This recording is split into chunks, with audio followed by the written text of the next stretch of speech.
বাবা পয়সা দাও, আজকে বিশ্বকর্মা পুজো, মদ খাবো। কালকে তো পয়সা দিলাম। আরে বাবা, ওই পয়সা দিয়ে তো আমি গার্লফ্রেন্ডের রিচার্জ ভরে দিয়েছি। যা যা, এবার তুই তোর কিডনি বেচে মদ খা, যা শালা। নিজের খাওয়া হয় না, আবার অন্যের মেয়ে রিচার্জ করে দিচ্ছে ফোনে। বাবা ওটা অন্য মেয়ে নয়, ওটা আমার গার্লফ্রেন্ড, মানে তোমার বৌমা। বেশি কথা বলো না তো, চুপ করো তো। কিরে গান্ডু, মদ খাবে না? আজ তো বিশ্বকর্মা পুজো।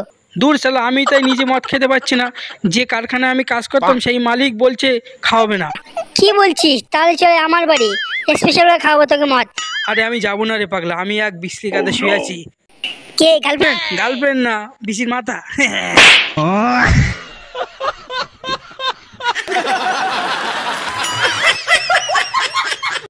আচ্ছা, আমি প্রতি বছর বিশ্বকর্মার দিনই বাংলা মদ খাই, তাহলে তুমি কি করে জানলে?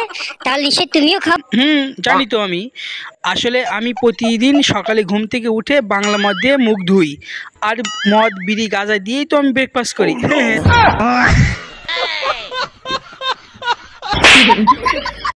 হ্যালো গাইস, ফাইনালি যদি ভিডিওটা ভালো লাগে তো অবশ্যই লাইক কমেন্ট শেয়ার করে দিও, আর সাবস্ক্রাইব করে দিও।